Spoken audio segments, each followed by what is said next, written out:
قائد اہل السنہ والجماعہ، اور آپ کو جو موضوع دیا ہے انشاءاللہ it will blow us away. The inward and outward beauty of the Prophet sallallahu alaihi wasallam. And like Hamad Bhai was mentioning, we want to go away with the message, knowing of the Prophet sallallahu alaihi wasallam's inner and outer beauty. تو پیر صاحب کے بیان سے پہلے زوردار نعرہ ہو، ان کے استقبال ہو، ان کے شایان شان ہو، اور جتنی دور سے وہ آئے ہیں اتنی ہی بلند آواز ہونی چاہیے. نعرہ تکبیر، نعرہ تکبیر. There's so many faces, I don't know who's responding and who's not. If I can have a show of hand, and I know you've responded. Na'ra Takbir, Na'ra Risalat, Na'ra Risalat, Na'ra Tahqiq, اور Na'ra Haidari, Na'ra Haidari. جاری رہے گا.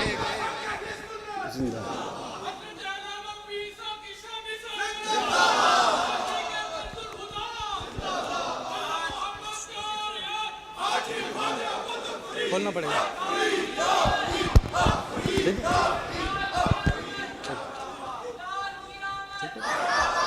الحمد لله رب العالمين والصلاة والسلام عليك يا صفوة الأنبياء والمرسلين. أما بعد فأعوذ بالله من الشيطان الرجيم. بسم الله الرحمن الرحيم. قال الله تبارك وتعالى في القرآن الكريم: وإنك لعلى خلق عظيم. صدق الله العظيم وبلغنا رسوله النبي الكريم. وقد صدقت أنت يا سيدي يا سيدي يا سيدي، يا مكي يا مدني يا عربي يا قرشي يا هاشمي، ويا سيدنا يا سيدنا يا سيدنا يا حبيبنا يا طبيبنا يا حبيب المصطفى المجتبى صلى الله عليه وآله وسلم.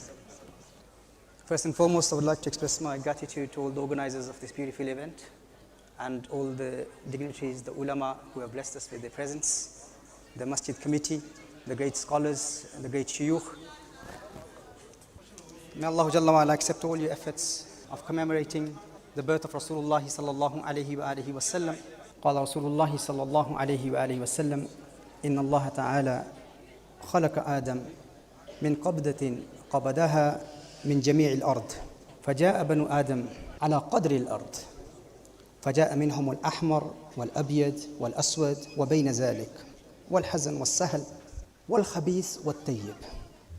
Rasulullah sallallahu alayhi wa alihi wa sallam said that Allah Jalla wa ala created Adam alayhi salam from a handful of soil taken min jami' al-ard, from all over the earth. And the children of Adam alayhi salam were created according to their origin, according to the place where the soil belonged. Rasulullah sallallahu alayhi wa alihi wa sallam said, فَجَاءَ مِنْهُمُ الْأَحْمَرُ وَالْأَبْيَضُ وَالْأَسْوَدُ وَبَيْنَ ذَلِكَ. There is a difference between the temperaments, the personalities, the nature, and the characteristics of every human, which is based on the difference in their origin. Some people, the color of their skin will be red, some are white, some are black. وَبَيْنَ ذَلِكَ. And some of them are in between these colors. And the ulama have said that this doesn't only refer to the outward appearance of people, this also incorporates the different characteristics, temperaments, and personalities of people. Rasulullah sallallahu alayhi wa alihi wa sallam then mentions that some of them are very soft people, gentle, humble, and some are sorrowful, some are evil, and some are good people. Now, in light of this hadith of Rasulullah sallallahu alayhi wa alihi wa sallam, which is recorded in the Sunan of Abi Dawud and Jami' Tirmizi, if we reflect upon our day-to-day interactions with people, you will notice that people are different. Every human is different. Our temperaments, our personalities, our nature is different. And this difference is based on our origin, that place where our soil came from. You will see that some people are very humble, very soft, very gentle, like soft ground. And other people are very rigid, stubborn people, arrogant people, very strict kind of people, like solid ground. Some people are very generous, and their generosity can be likened to a fertile land. And others are very stingy, miserly people, like a barren field. that doesn't produce any vegetables or any fruits. Now humans are different. The way the nature of this planet Earth is different. So wherever the soil came from, that had an impact upon the temperaments and the personalities of people. And this is explained in this hadith of Rasulullah sallallahu alayhi wa alihi wasallam. Now in light of this hadith of the Prophet sallallahu alayhi wa alihi wasallam, when we study the seerah of Rasulullah sallallahu alayhi wa alihi wasallam, we understand that Rasulullah sallallahu alayhi wa alihi wasallam has taught us how to deal with different personalities. You know, the way we walk on solid ground is different from the way we walk on soft ground. For instance, the way you walk on the footpath on the streets is different from the way you walk on sand in the desert. So in the same way, it is important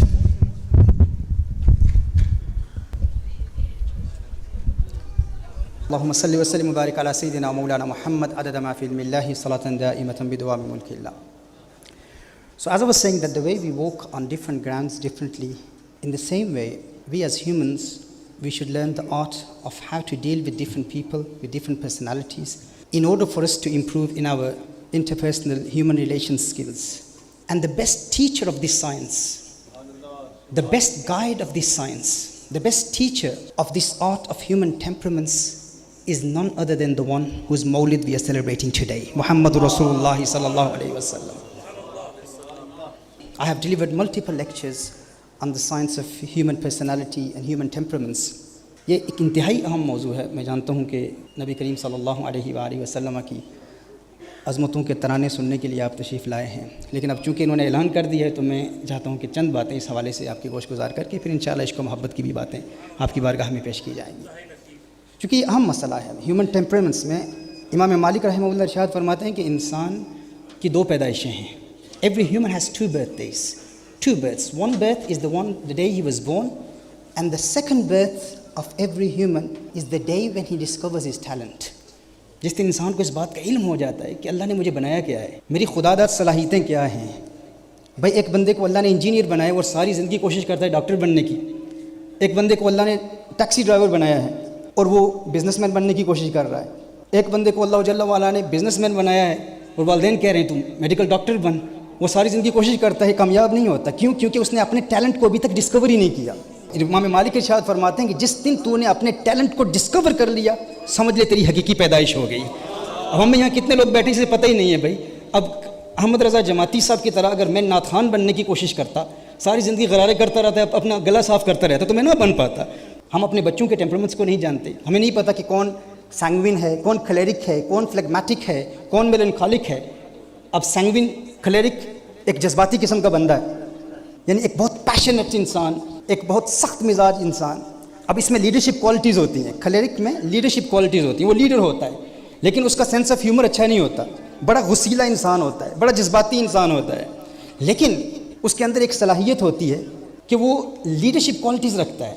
وہ goal oriented ہوتا ہے اور وہ اپنے goals کو achieve کرنے کی کوشش کرتا ہے. ان بورن لیڈر ہوتا ہے لیکن وہ حساس انسان نہیں ہوتا، جذباتی انسان نہیں ہوتا. اس سے اگر آپ کہیں نا کہ مجھے تم سے پیار ہے تو وہ شاید جواب بھی نہ دے کیونکہ وہ محبت کی بولی جانتے ہی نہیں ہے.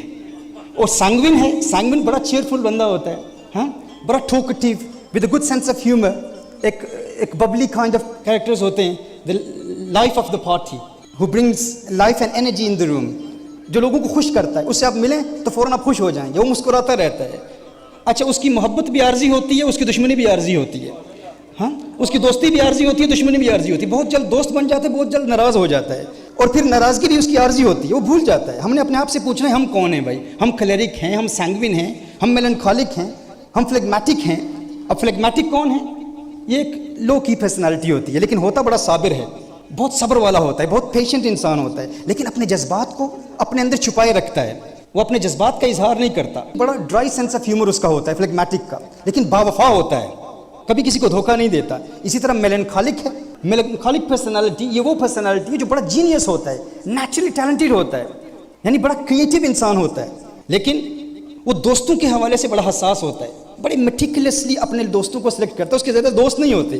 دنیا کے اکثر جو ڈاکٹرز وغیرہ ہوتے ہیں یہ میلنکالک ہوتے ہیں، اور بڑے جو علمی حوالے سے، تحقیقی حوالے سے غور و فکر کرنے والے یہ زیادہ اوریٹری سکلز کے ماہر نہیں ہوتے، یہ خطیب نہیں ہوتے، اور یہ بیک گراؤنڈ میں کام کرنے والے ہوتے ہیں، چھپ کر کام کرنے والے ہوتے ہیں. اور ان کے ہاں یہ انٹریکشن، لوگوں سے باتیں کرنا، لوگوں کو خوش رکھنا، یہ کوالٹی ان میں نہیں ہوتے بڑے جینیس ہوتے ہیں. تو یہ مختلف ٹیلنٹس ہیں، مختلف ٹیمپرمنٹس ہیں. اب آپ کا بچہ اگر مثال کے طور پر آپ کا بچہ کلیرک ہے اور وہ کمرے میں بیٹھا ہوا ہے اور وہ کمپیوٹر گیمز کھیل رہا ہے، اور آپ چاہتے ہیں، والد کو اپنے بچے کے ٹیمپرمنٹ کا پتہ ہی نہیں ہے، اور والد چاہتا ہے کہ یہ بچہ کمپیوٹر گیمز کو چھوڑے، ہوم ورک کرے. اب وہ اسے بتاتا ہے کہ تیرے ہوم ورک کی کتنی اہمیت ہے، ہوم ورک پر محنت کر، اسکول میں محنت کر، تعلیم میں محنت کر. لیکن وہ چونکہ گول اورینٹڈ ہوتا ہے، وہ گیم کھیل رہا ہے، کسی سے مقابلہ کر رہا ہے اور وہ جیتنا چاہتا ہے. اب وہ کلیرک ہے، اب اس کو اس وقت عقلی اور منطقی دلائل اس کو قائل کرنے کے لیے کافی نہیں ہوں گے، کیونکہ وہ چیلنجز ایکسیپٹ کرتا ہے. کلیرک کیا ایکسیپٹ کرتا ہے؟ چیلنجز ایکسیپٹ کرتا ہے. آپ اس کو چیلنج کریں گے نا تو وہ فوراً قبول کر لے گا. چیلنجز کیسے؟ کلیرک مزاج، اگر آپ نے اپنے بچے کے مزاج کو سمجھ لیا کہ یہ کلیرک مزاج ہے، آپ کو اس سے اتنا ہی کہنا ہوگا کہ دیکھ تو نکما ہے، تیرے دوست تجھ سے زیادہ کامیابی حاصل کر سکتے ہیں، تو ایگزامز میں کامیابی نہیں ہو سکتا.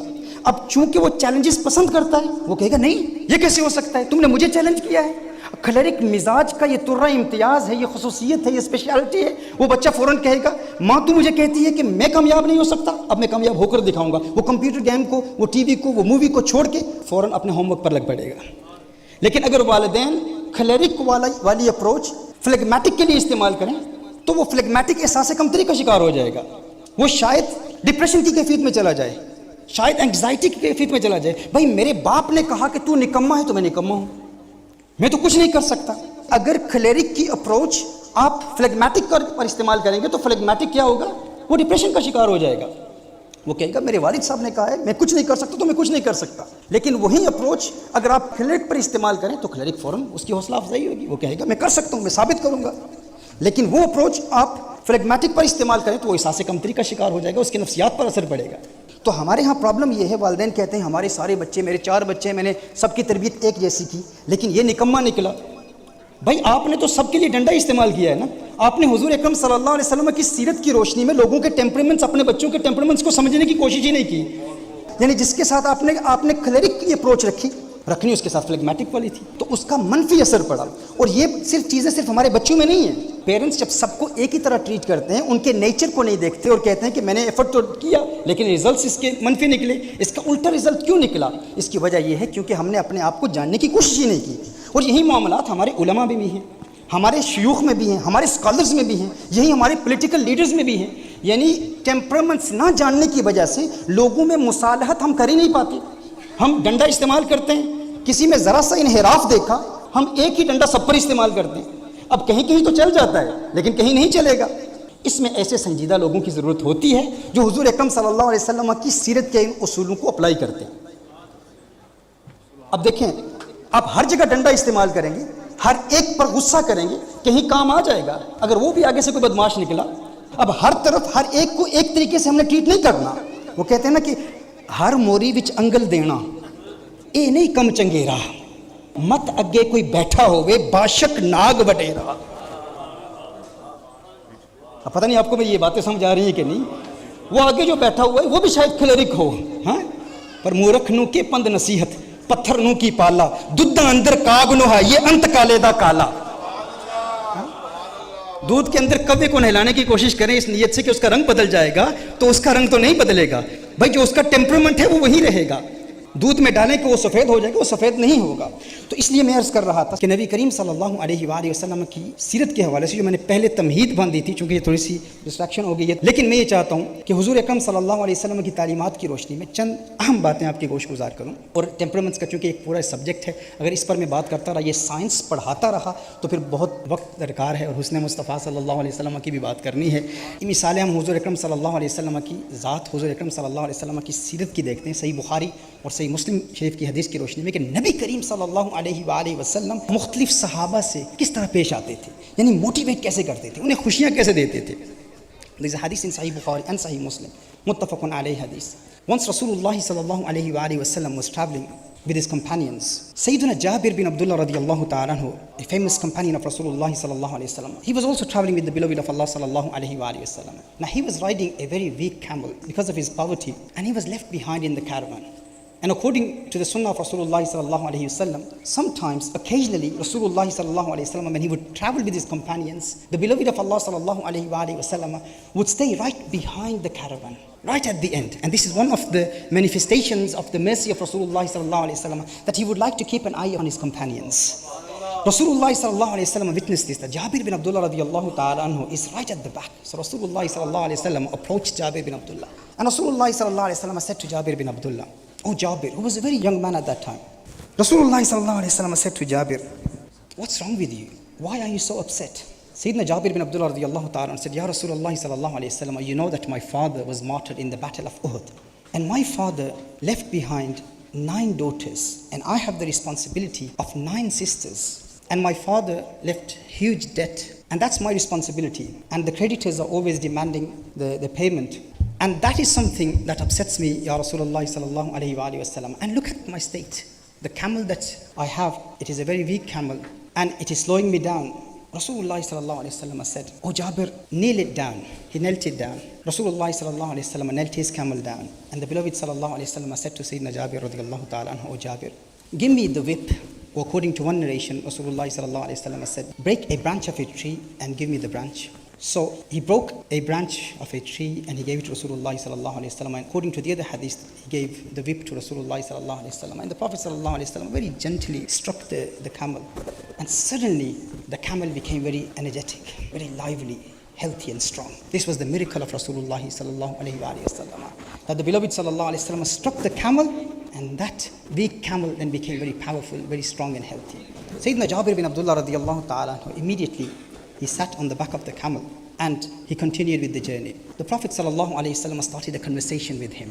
And remember the hadith that I mentioned before, how to treat people according to their temperaments, according to their age, according to their needs. The beloved of Allah sallallahu alayhi wasallam said to Jabir, now look at the topic Rasulullah sallallahu alayhi wasallam chose. Young people, generally, normally, what are young people concerned about?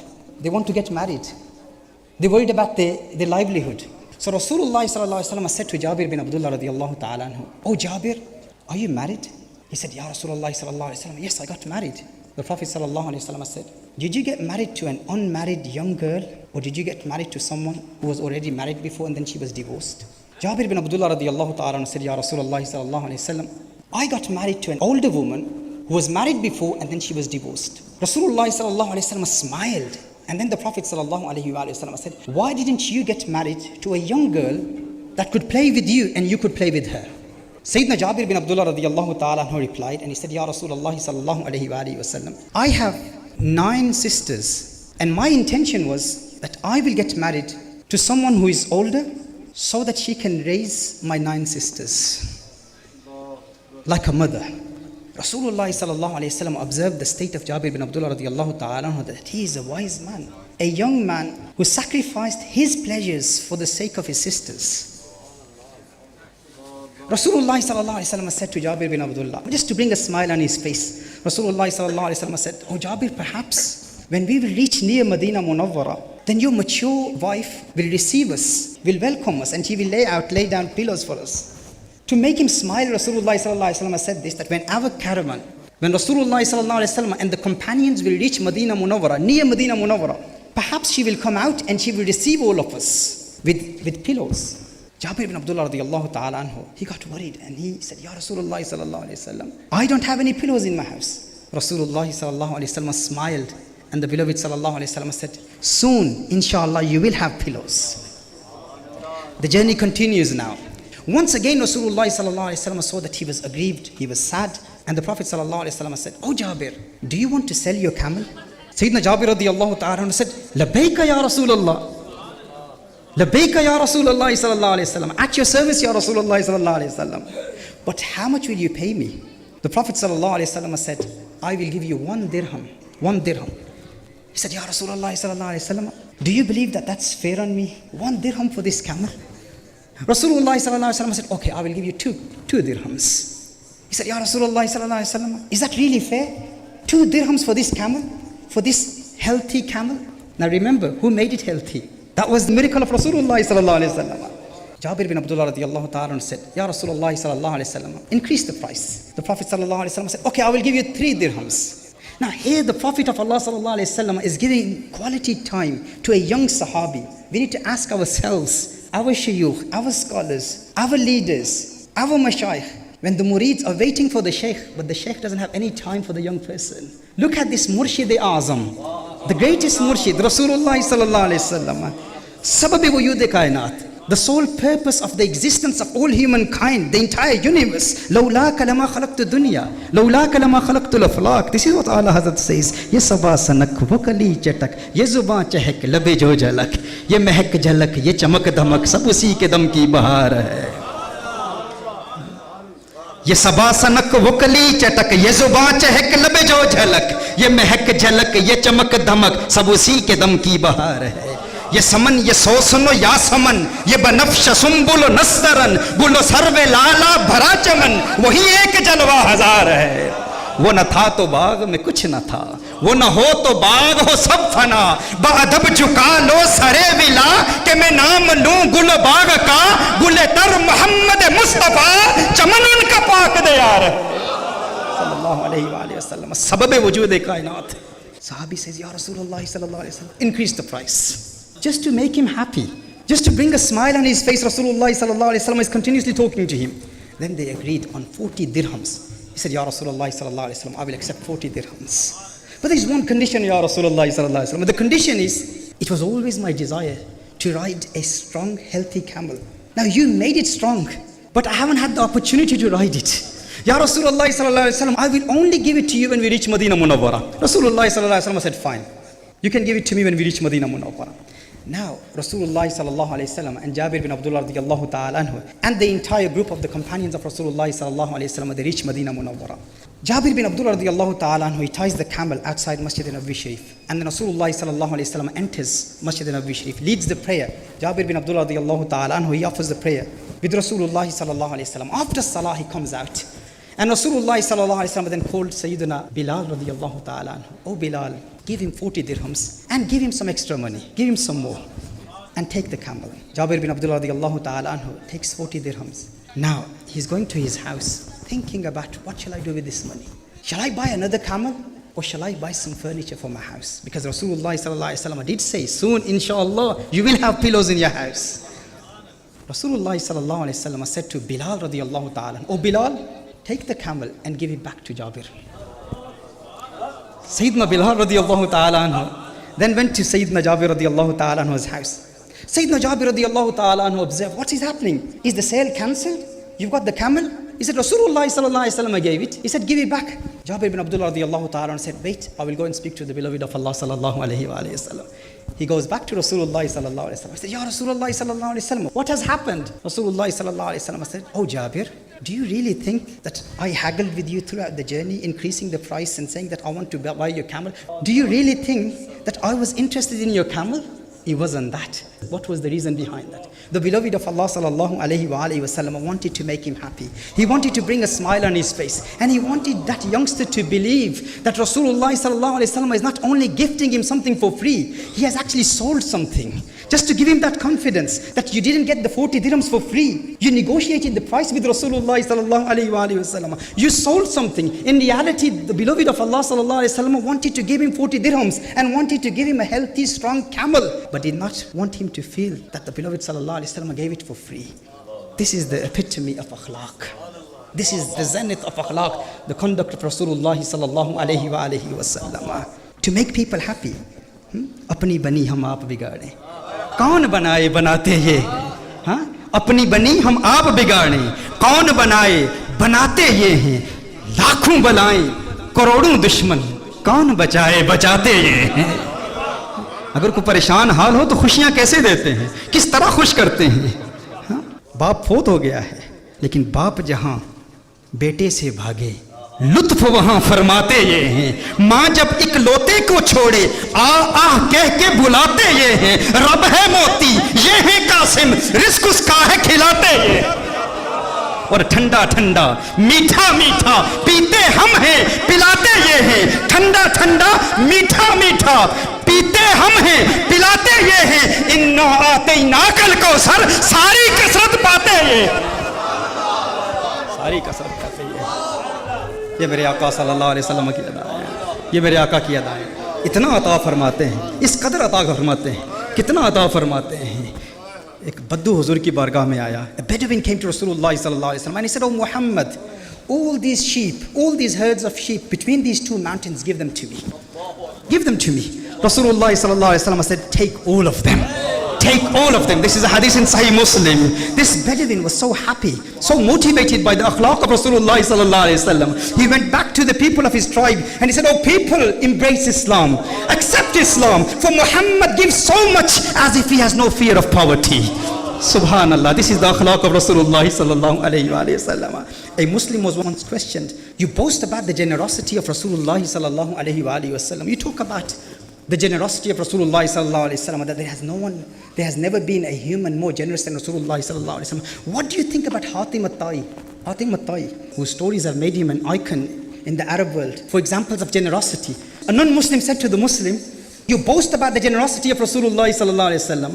Can you present an example of generosity of Rasulullah sallallahu alaihi wasallam like Hatim at-Tai?" Remember, Adi bin Hatim was the son of Hatim at-Tai, who became a Muslim. He's a Sahabi of Rasulullah sallallahu alaihi wasallam. And this Hatim at-Tai is famous for his generosity. He said, "Look, Hatim at-Tai was once sitting in his palace, and his palace had 12 gates. And a man entered from one gate, and he begged him, he asked him for help. Hatim at-Tai gave him whatever he asked for. The man then entered from the second gate, changed his outward appearance. He changed his attire to deceive Hatim at-Tai. And Hatim at-Tai knew that this is the same person. And once again, he begged him for help. He helped him. The second time he helped him. But Hatim at-Tai didn't tell him that, "I know that you're the same person. You have changed your appearance and you're trying to deceive me." He helped him. He came from 12 different gates. He asked him for help and he helped him 12 times. So this non-Muslim said, "Can you present one example from the seerah of your Prophet Muhammad? You boast about his generosity sallallahu alayhi wa sallam. When someone came to the Prophet of Allah sallallahu alayhi wa sallam 12 times and he helped him each and every time." This Muslim, 17 years old, Ghazali az-Zaman, listen to his response now. Listen to the response of Ghazali az-Zaman. At the age of 17, he said, "Are you trying to make a comparison between the generosity of Hatim at-Tai and Rasulullah sallallahu alayhi wasallam?" This man knocked on the door of Hatim at-Tai 12 times. 12 times he had to come and beg Hatim at-Tai for help. And Rasulullah sallallahu alayhi wasallam, the one who knocks on his door once, he gives him so much that then he's no longer in need of asking from anyone else. This is the generosity of Rasulullah sallallahu alayhi wasallam. ایک مرتبہ نعرہ تکبیر، یہ عطائیں ہیں حضور اکرم صلی اللہ علیہ وسلم. نعرہ رسالت. حضور عطا فرماتے ہیں, یہ حضور کی عطائیں ہیں. اب حضور نے تو ہمیں تحفے دیے نا. The Prophet صلی اللہ علیہ وسلم gave us many gifts. اب ہم نے بھی سوچنا ہے کہ ہمیں بھی حضور کی بارگاہ میں کچھ تحائف پیش کرنے چاہیے نا. ہمیں بھی کچھ تحائف پیش کرنے چاہیے. دیکھیے, we are commemorating the birth of Rasulullah sallallahu alaihi wasallam. We are celebrating the birth of Rasulullah sallallahu alaihi wasallam. Whenever you celebrate your child's birthday, you give them gifts, don't you? You give them presents. Now, in order for us to gift someone something, we need to know what is it that they like. Your little child's birthday, you wouldn't give him a walking stick. And if it's your grandfather's birthday, you wouldn't give him a cricket bat or a football.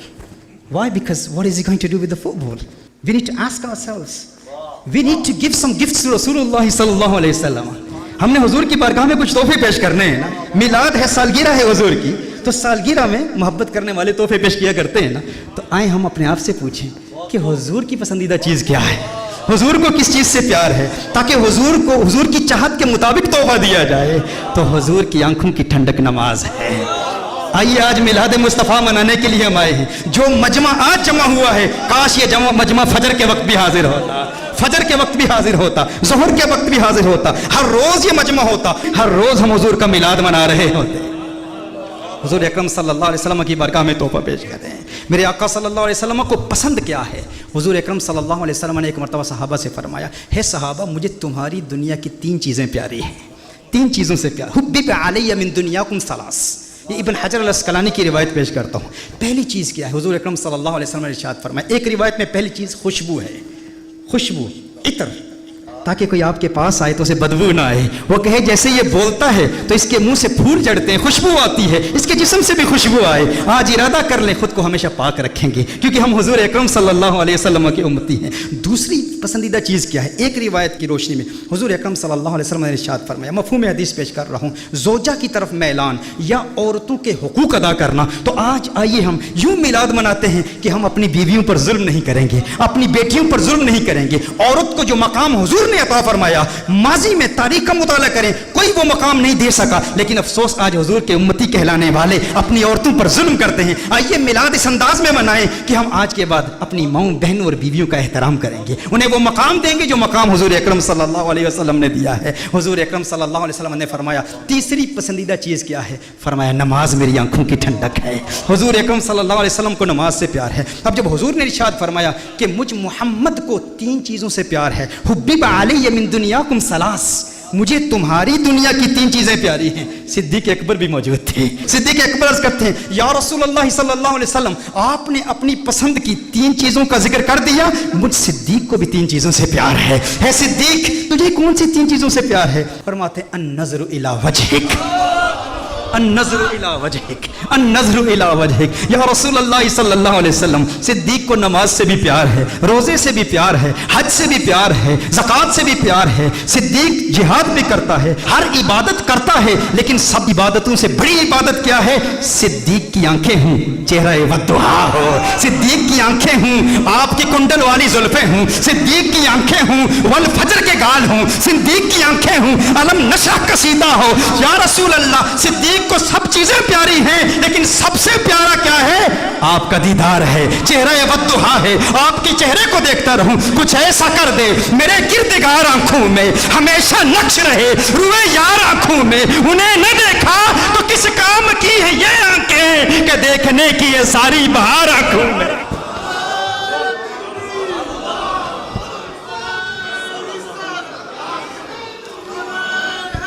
دیکھنے کی ہے ساری بہار آنکھوں میں, بس چہرہ والضحیٰ دیکھنا چاہتا ہوں. یہ صدیق کا پیار ہے. دنیا میں بھی صدیق ہمیشہ حسن مصطفیٰ دیکھتے رہتے. اگر آقا کا چہرہ نظر نہ آتا بےتاب ہو جاتے. اپنے گھر میں, اپنے حجرے میں بھی حسن مصطفیٰ کے متلاشی رہتے, اور جب بازار میں جاتے تو بازار میں بھی حضور کا دیدار, ان کی آنکھیں بازار میں بھی حسن مصطفیٰ کی متلاشی, اور پھر غار میں بھی حسن مصطفیٰ کی متلاشی, اور آج مزار میں بھی حسن مصطفیٰ کو دیکھ رہے ہیں. اور مزار تو مزار, کل جنت میں بھی جب دنیا جنت کے محلات سے لطف اندوز ہو رہی ہوگی, کوئی حور دیکھے گا, کوئی قصور دیکھے گا, صدیق جنت میں بھی آمنہ کے لال کا نور دیکھے گا. صدیق کا پیار ہے, یہ صدیق کی محبت ہے. ذہن میں یہ سوال پیدا ہوتا ہے کہ صدیق اکبر رضی اللہ تعالیٰ عنہ جنت میں بھی حسن مصطفیٰ کو تلاش کریں گے کیا؟ اس کی وجہ کیا ہے؟ یاد رکھیے, جنت میں قرآن کریم کی تلاوت نہیں ہوگی.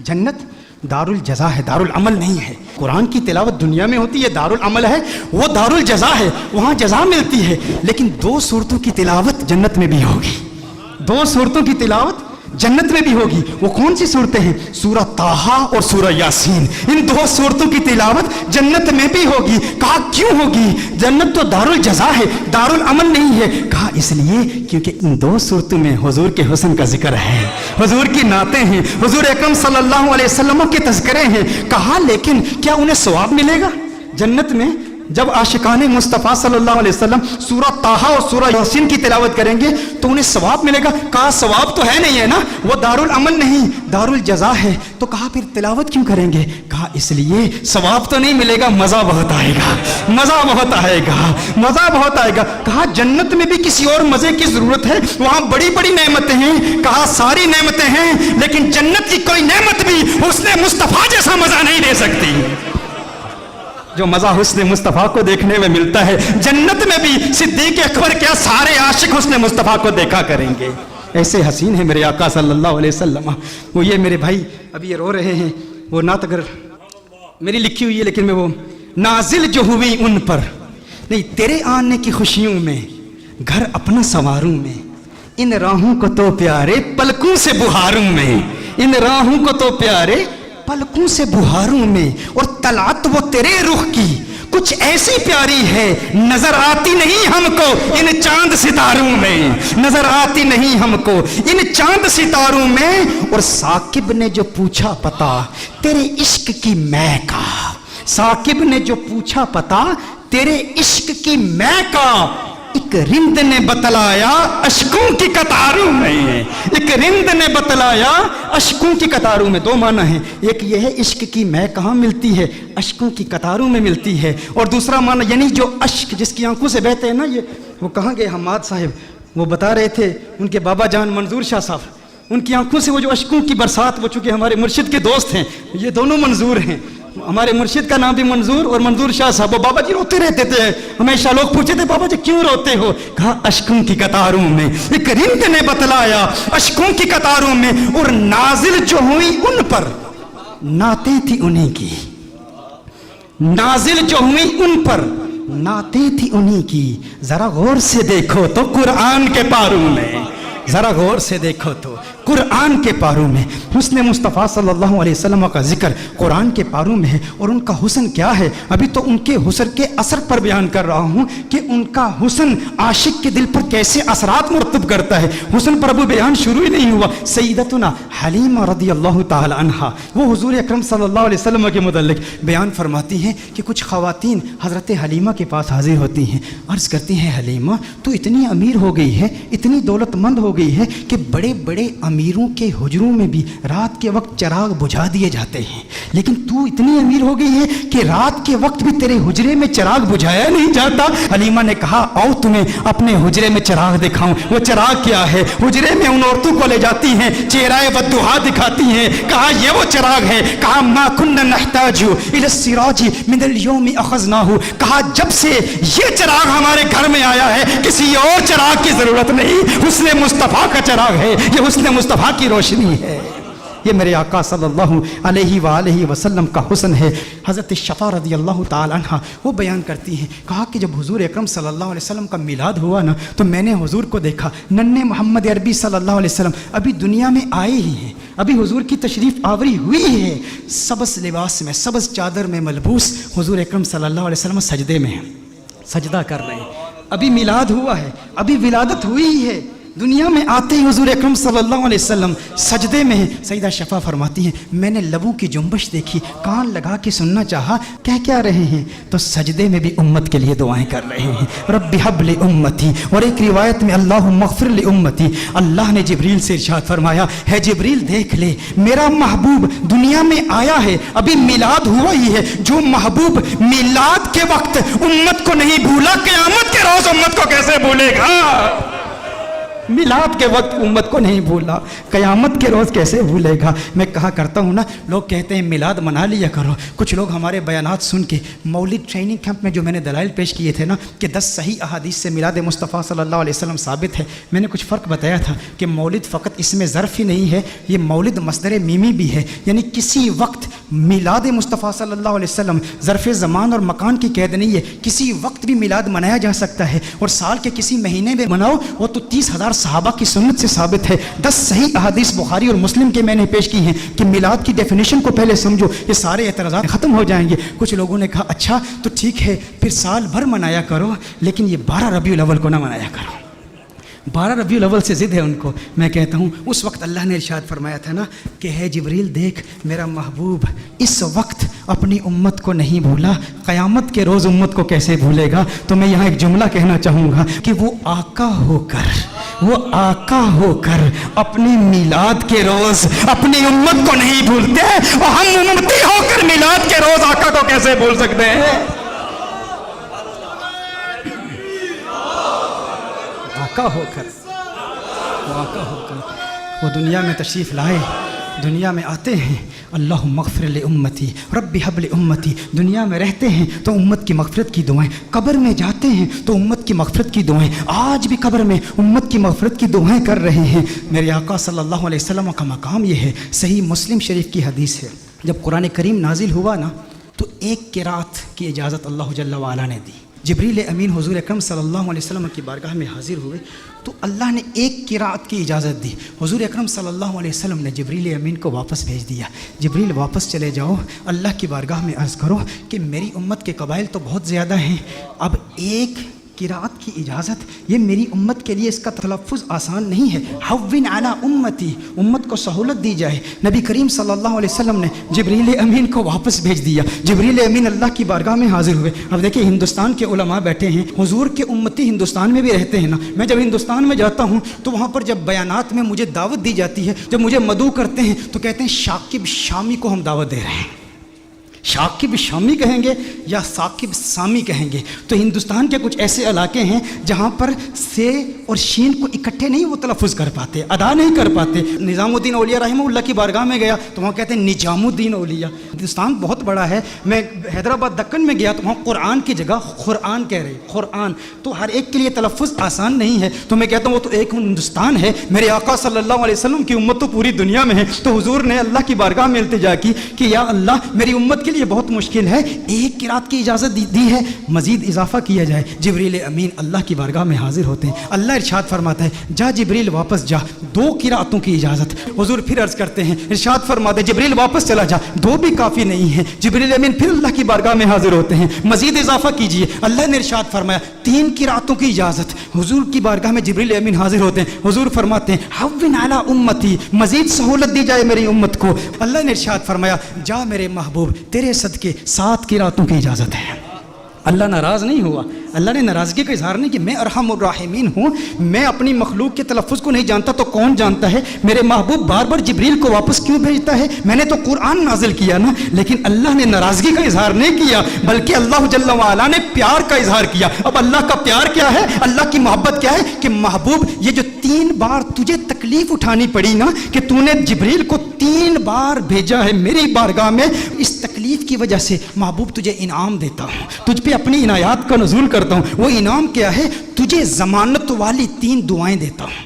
3 دعائیں, صحیح مسلم کی حدیث کا مفہوم پیش کر رہا ہوں. ضمانت والی 3 دعائیں, جب بھی مانگے گا قبول ہو جائیں گی. سارے انبیاء کو دعائیں دی گئی. حضرت سلیمان علیہ السلام کو بھی ایک ضمانت والی دعا دی گئی کہ جو دعا کرے گا قبول ہو جائے گی. باقی انبیاء کو ایک ایک دعا دی گئی. حضور اکرم صلی اللہ علیہ وسلم کو 3 دعائیں دی گئی کہ ہے محبوب 3 دعائیں ہیں. سلیمان علیہ السلام نے دعا کیا کی, یا اللہ مجھے بادشاہ ایسا بنا دے کہ میرے جیسا کوئی بادشاہ نہ ہو. اللہ جل وعلا نے دعا قبول کر لی. ابراہیم علیہ السلام نے اپنی اولاد کے لیے دعا کی کہ یا اللہ میری اولاد میں انبیاء اور رسول بھیج. اللہ نے وہ دعا قبول کر لی. حضرت نوح علیہ السلام نے اپنے دشمنوں کی تباہی کی دعا کی, ان کے دشمنوں کو اللہ نے تباہ کر دیا. سب کی دعائیں قبول ہوئی. لیکن ہر نبی نے جو دعا کی نا, یا اپنے لیے کی, یا اپنی اولاد کے لیے کی, یا اپنے دشمنوں کی ہلاکت کے لیے کی, انہیں ایک ایک دعا ملی. لیکن کونین کے والی صلی اللہ علیہ وسلم کو 3 دعائیں ملی. لیکن میرے آقا کی دعائیں کیا ہیں؟ میرے آقا صلی اللہ علیہ وسلم نے ایک بھی دعا اپنے لیے نہیں کی,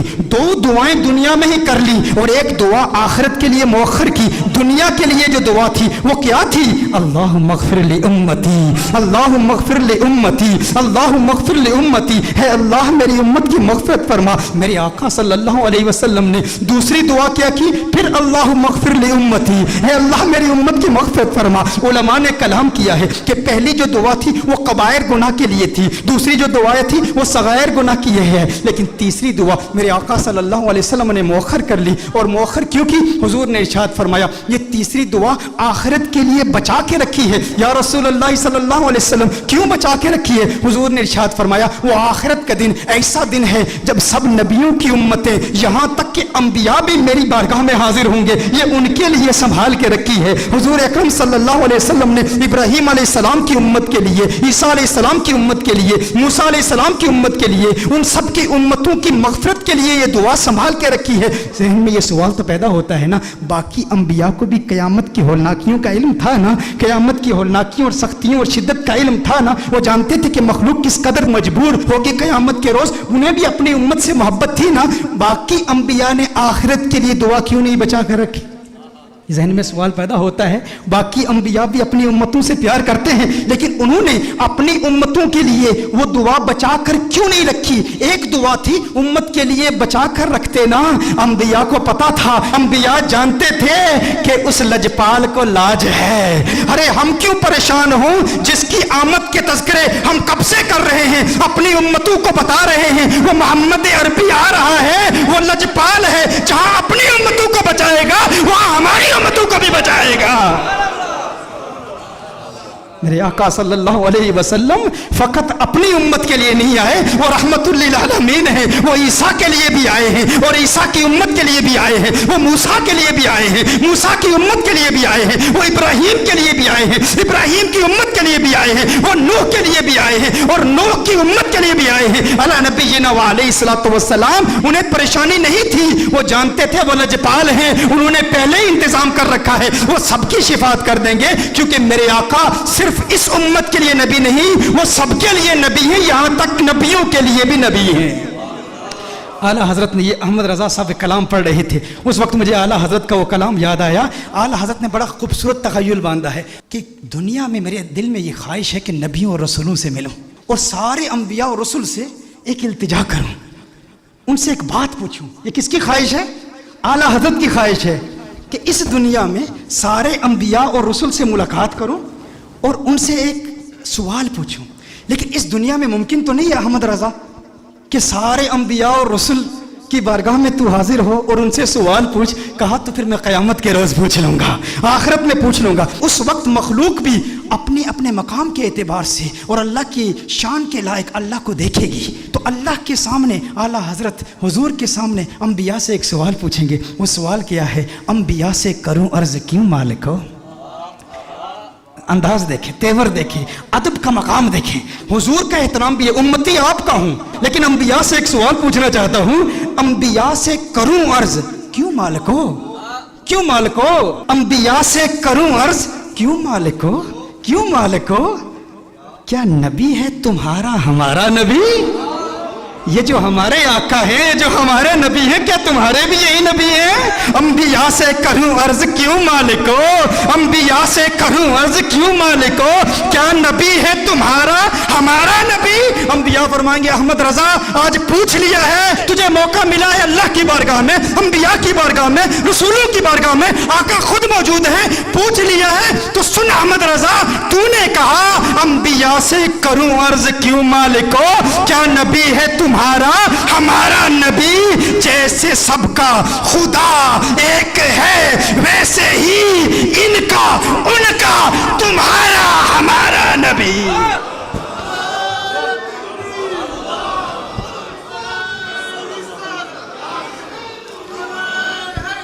جیسے سب کا خدا ایک ہے ویسے ہی ان کا تمہارا ہمارا نبی. کرنوں بدلی رسولوں کی ہوتی رہی, چاند بدلی کا نکلا ہمارا نبی. کیا خبر کتنے تارے کھلے چپ گئے, پر نہ ڈوبے نہ ڈوبا ہمارا نبی, پر نہ ڈوبے نہ ڈوبا ہمارا نبی.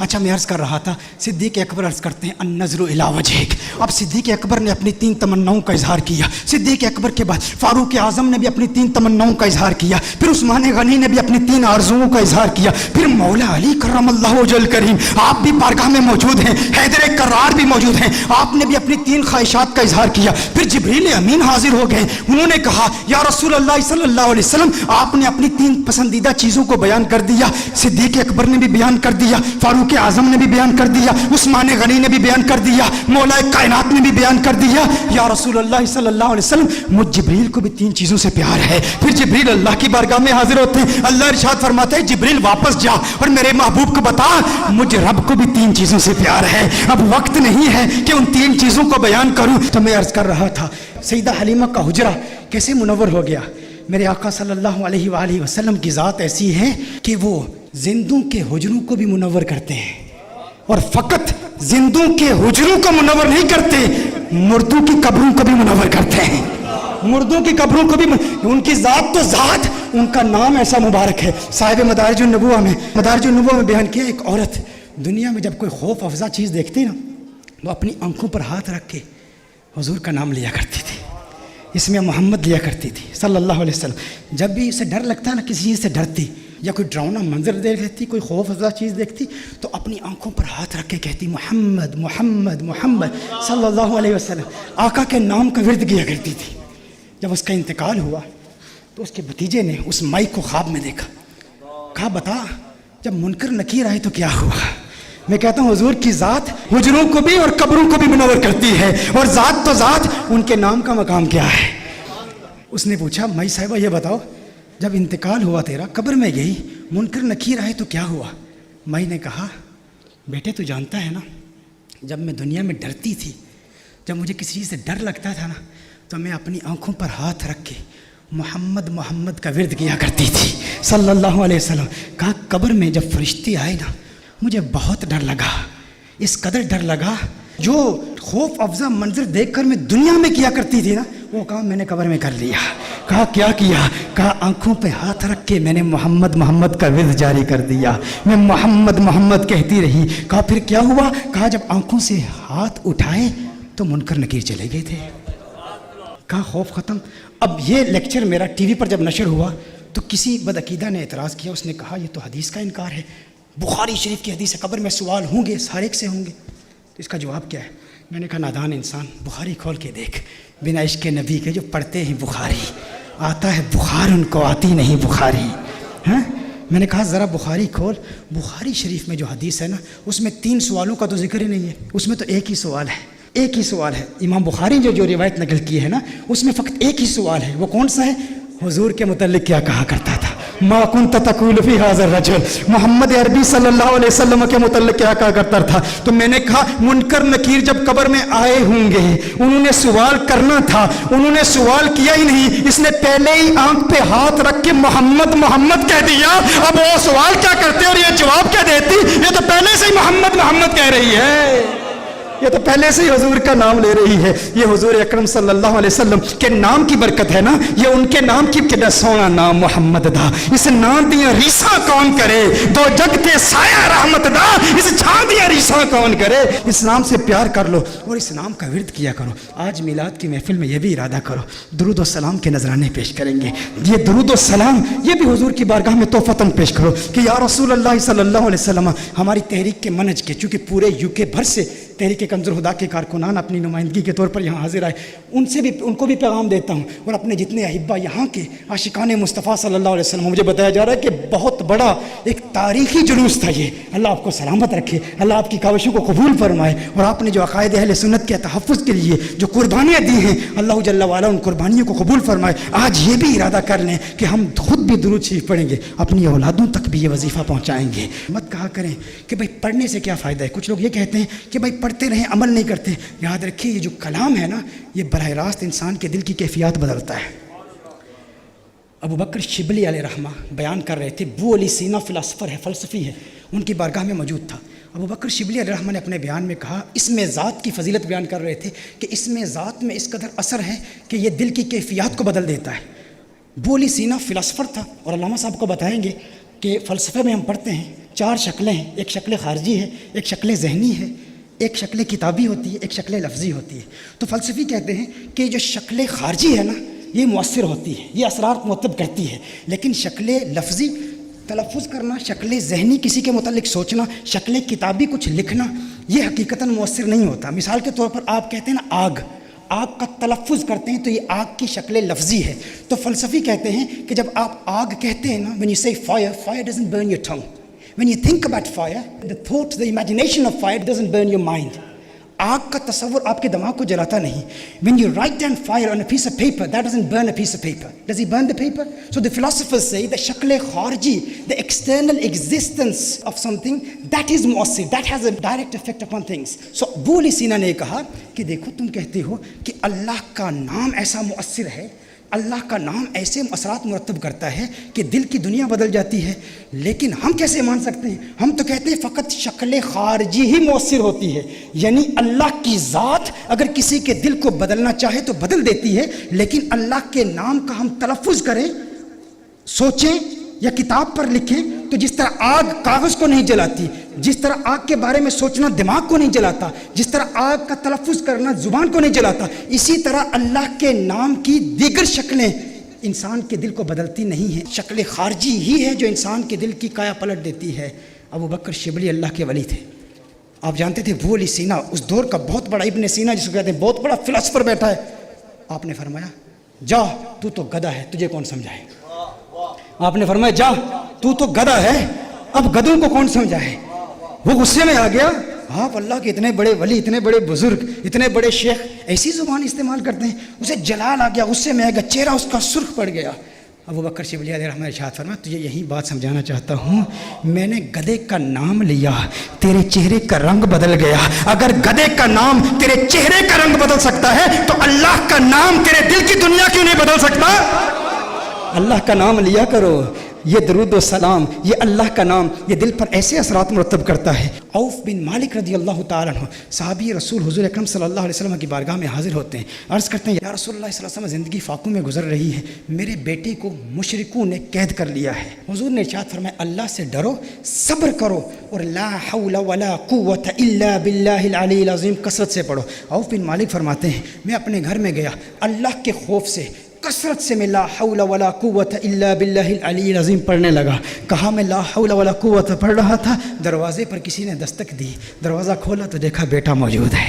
یہ لا حول ولا قوت کی یہ برکت ہے، بیٹا موجود ہے، اور فقط بیٹا ہی نہیں 700 اونٹ بھی ہیں. کہا کیا ہوا؟ کہا انہوں نے مجھے قید کیا ہوا تھا، وہاں قید و بند کی صعوبتیں جھیل رہا تھا، ایک موقع ملا، راستے ہموار ہوئے، میں وہاں سے نکلا، ان کے 100 اونٹ بھی تھے، 100 اونٹ بھی ساتھ لے کے آیا ہوں. حضور کی بارگاہ میں کہا تھا بیٹا قید ہے. حضور نے فرمایا لا حول ولا قوت، کثرت سے پڑھتے رہو، دونوں کام ہو جائیں گے، بیٹا بھی مل گیا اور 100 اونٹ بھی مل گئے، لیکن اللہ کے خوف کے ساتھ. اسی طرح میں نے کہا استغفار کثرت سے پڑھیں، درود و سلام بھی پڑھیں، استغفار بھی کثرت سے پڑھیں کہ استغفار آپ کو مستجاب الدعوات بنا دیتا ہے. مستجاب الدعوات کسے کہتے ہیں؟ جو دعا کرے اللہ دعا قبول کرتا ہے، ہر دعا قبول ہوگی. امام احمد بن حنبل مجتہد مطلق ہیں. ایک مرتبہ سفر پر جاتے ہیں، کسی جگہ مغرب کی نماز ادا کرتے ہیں، ارادہ کرتے ہیں ابھی یہاں آرام کروں گا، عشاء کی نماز کے بعد پھر سو جاؤں گا. ایک بابا جی آتے ہیں، انہوں نے کہا بابا باہر نکلو، میں نے مسجد کا دروازہ بند کرنا ہے. جس طرح یہاں پر بھی ہوتے ہیں نا مساجد میں، کمیٹی والے پریشان ہو جاتے ہیں کہ کون آ گیا، کیوں آ گیا، اس کو تنگ کر دیں. تو وہاں بھی ایک بابا تھا، اس بابے نے یہ نہیں جانا کہ احمد بن حنبل ہیں، اپنے وقت کے مجتہد مطلق ہیں، ہماری مسجد میں آئے ہوئے ہیں. وہ یہ سوشل میڈیا تو تھا ہی نہیں نا، کوئی پہچان لیتا کون سا بڑا بزرگ ہے. اس نے احمد بن حنبل کو مسجد سے باہر نکال دیا. سخت سردی کی راتیں تھیں. احمد بن حنبل مسجد سے باہر آتے ہیں، گٹھلی اٹھاتے ہیں اور دیکھتے ہیں کہ ایک تنور پر ایک نان بھائی روٹیاں پکا رہا ہے. امام احمد بن حنبل رضی اللہ تعالیٰ عنہ وہاں آگ دیکھی، شدید سردی تھی. نان بھائی سے کہتے ہیں کہ مجھے اگر تو اجازت دیتا ہے تو یہاں تیری آگ کے پاس بیٹھ جاتا ہوں. اس نے کہا اللہ کے بندے بیٹھ جا. احمد بن حنبل وہاں پر رات کے وقت بیٹھ گئے کہ اور کوئی جگہ جانے کی تو ہے نہیں، یہاں بیٹھ کر آگ کے پاس بیٹھوں گا، کچھ آرام کر لوں گا. لیکن دیکھا کہ وہ جو نوجوان نان بھائی تھا نا، تنور پر روٹیاں پکا رہا تھا،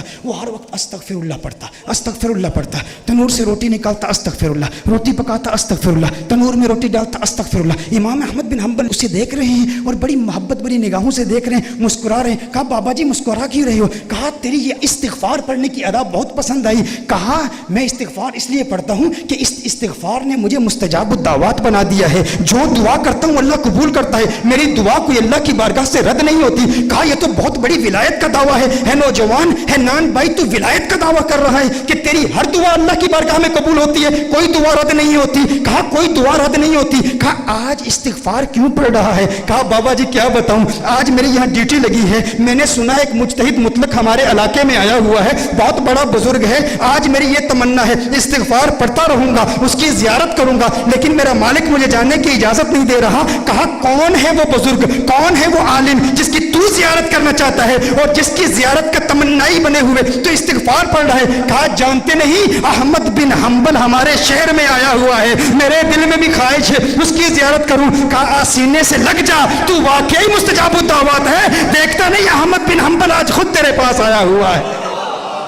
میرے دوستو یہ استغفار کی پاور ہے، یہ استغفار کی قوت ہے. آئیے میلاد کے تحفے، ہم نے نماز پڑھنی ہے، عورتوں کے حقوق ادا کرنے ہیں، ہم نے خود کو پاک صاف رکھنا ہے، خوشبو لگانی ہے، درود و سلام کے گجرے نچھاور کرنے ہیں، لا حول ولا قوت کی کثرت کرنی ہے، اور ہم نے استغفار کی بھی کثرت کرنی ہے، اور عقائد اہل سنت پر تا دم آخر قائم رہنا ہے. میں آئیے اپنی گفتگو کو اسی حدیث پر ختم کر دیتا ہوں کہ میرے آقا نے کیا ارشاد فرمایا تھا؟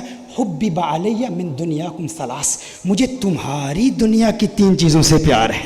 توجہ کیجیے گا میں کیا عرض کر رہا ہوں، اس پر میری بات ختم ہو رہی ہے. مجھے تمہاری دنیا کی 3 چیزوں سے پیار ہے. تمہاری دنیا کی میں آپ سے پوچھنا چاہتا ہوں، دیکھیے میں مانچسٹر میں آیا ہوں، مانچسٹر میں آ کر میں آپ سے کہوں مانچسٹر والوں، مجھے تمہارے جلوس کی 3 چیزیں بہت پیاری ہیں۔ تمہارا نظم و ضبط بہت اچھا لگا، تمہارے نعرے لگانے کا انداز بہت اچھا لگا، تمہارا عشق بہت اچھا لگا۔ اگر میں یہ کہوں مانچسٹر والوں، حماد صاحب مجھے تمہارے مانچسٹر کی 3 چیزوں سے پیار ہے۔ کوئی بعد میں کہے ثاقب شامی مانچسٹر سے ہے، اس کا تعلق مانچسٹر سے ہے، آپ کہیں گے اگر مانچسٹر سے ہوتا نا تو یہ نہ کہتا مانچسٹر والوں مجھے تمہارے مانچسٹر کی 3 چیزوں سے پیار ہے۔ جو اس نے کہا نا تمہارے مانچسٹر سے، پتہ چلا مانچسٹر میں آیا تو ہے، مانچسٹر سے ہے نہیں، مانچسٹر سے ہے نہیں۔ دیکھیے یہاں سے پاکستان سے کوئی عالم دین برطانیہ آ کر کہے برطانیہ والوں مجھے تمہارے برطانیہ کی 3 چیزوں سے پیار ہے، آپ کہو یہ برطانیہ سے ہے تو کہا جائے گا نا عقل کے اندھو عقل کے ناخن لو، اگر برطانیہ سے ہوتا تو یہ نہ کہتا کہ مجھے تمہارے برطانیہ کی 3 چیزوں سے پیار ہے۔ میرے آقا نے ارشاد فرمایا ہے میرے صحابہ حبب علیہ من دنیاکم ثلاث، مجھے تمہاری دنیا کی 3 چیزوں سے پیار ہے۔ اگر کوئی عقل اندھا کہے کہ حضور کا تعلق اسی دنیا سے ہے، ہمارے جیسے ہیں، ہم کہتے نہیں، جس طرح مانچسٹر والے سے کہا مانچسٹر والوں تمہارے مانچسٹر کی 3 چیزوں سے پیار ہے، آپ کہیں گے ثاقب شامی مانچسٹر آیا تو ہے، مانچسٹر سے ہے نہیں۔ آقا فرما رہے ہیں تمہاری دنیا کی 3 چیزوں سے پیار ہے، پتہ چلا وہ اس دنیا میں آئے تو ہے، اس دنیا سے ہے نہیں، اس دنیا سے ہے نہیں۔ وہ کہاں سے آئے ہیں؟ ان کی حقیقت جاننا چاہتے ہو تو شب معراج دیکھ لو، کہاں سے آئے؟ جہاں سے آئے وہیں لوٹ کر گئے، اسی لیے کہا نا وہی ہے اول، وہی ہے آخر، وہی ہے ظاہر، وہی ہے باطن، اسی کے جلوے، اسی سے ملنے، اسی سے اس کی طرف گئے تھے۔ نہ حلیمہ بید کھلا ہے یہ، یا رسول اللہ، نہ حلیمہ بید کھلا ہے یہ، نہ مقام چون و چرا ہے یہ، تو خدا سے پوچھ وہ کون تھا تیری بکریاں جو چرا گیا۔ وآخر دعوانا الحمدللہ۔